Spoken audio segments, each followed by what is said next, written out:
මේ කාලේ කන්නේ අදත් ඇවිල්ලානේ.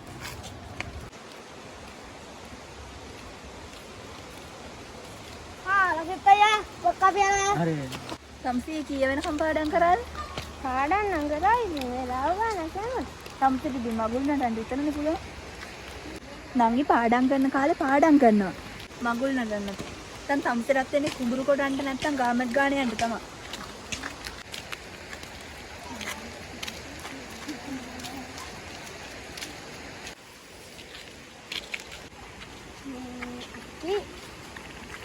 මගේ ගණන් පොත නදීක අරන් ගියා මං ගිහින් අරන් එන්න දැන් ඉක්මනට. යනවා. ඔය මල්ලිත් එක්කගෙනම යනවා. හැබැයි දෙන්න ඉක්මනට එන්න ඕනේ. නංගි ඔයාට බෑ මාව තම්බයි. මම බලා ගන්නම්කො හොඳින් හරි නරකින් හරි.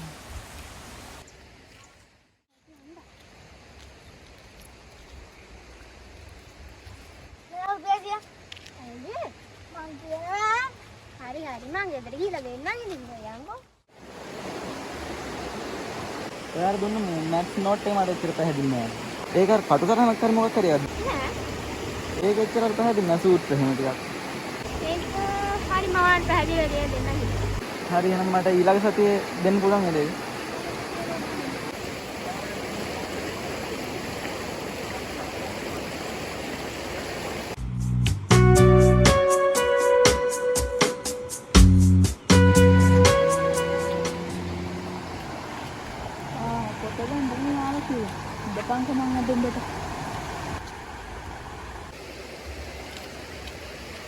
සම්සේ ඔතන මොකද හරන්නේ?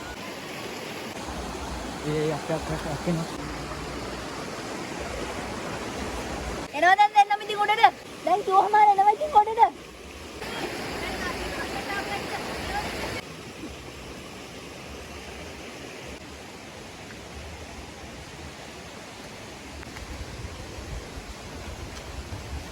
දැන් සම්සලායි පොතකට හැදිද? මොකද මේ සෙල්ලම? සම්සල හැමදාම කියනවා සම්සල තේරෙන්නේ නැද්ද ඔය? ඉතින් මම එකපාරකුත් කියලා දෙනව නේද? සම්සල මොලයක් නැද්ද ඔය? සිංහල තේරෙන්නේ නැද්ද සම්සල? මේ ඉගෙන ගන්න දෙනවා මේ ළමයන් සම්සලේ කාලකන්ණියෙක් වෙන්න දැන් මේ කිව්ද? නංගි සම්සල හැටම මෙහෙ නෝදවම. බූරුවා.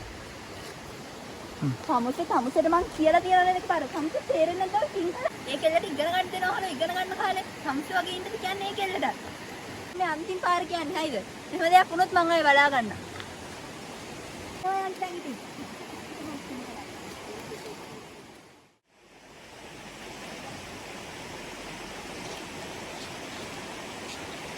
ඉතින් කොහෙද ගියේ? මම ගිහින් පෙර පාස ඉඳලා සංගයක් තිබ්බා. මම ඒක බලන්න ගියා. ඔයාලා කොහෙද ගියේ? ඉතින් අපි පොඩි ගමනක් ගිහින් එනවා. මැඩම් මේ ඉන්නේ මගේ නංගි. ඉස්කෝලේ වැඩක් කරන්නෙත් නෑ, ගෙදර වැඩක් කරන්නෙත් නෑ. අනේ මන්දා. මට නම් තේරෙන්නෙත් නෑ. මොකද ප්‍රශ්නේ? ඈ? මොකක්ද නෑ කියන්නේ දැන් මෙයා අක්කේ කියනවනේ වාට ලොකු ප්‍රශ්නයක් කියලා. ඈ? පොඩි කාලේ හොඳට ඉගෙන ගන්නටත් දක්ෂයි. මේ වෙන දේවල් පුතේ ඔළුවට දාගන්න එපා. ඉස්කෝලේ යන කාලේ ඉගෙන ගන්න ඕනේ. පස්සේ වලට ඕන තරම් දේවල් කරන්න පුළුවන්. ඒ කාලේ තව ගොඩක් කල් තියෙනවනේ වලට. නේද? එහෙනම් ඉස්කෝලේ යන කාලේ වෙන දේවල් ඔළුවට දාගන්න එපා. තේරුණානේ?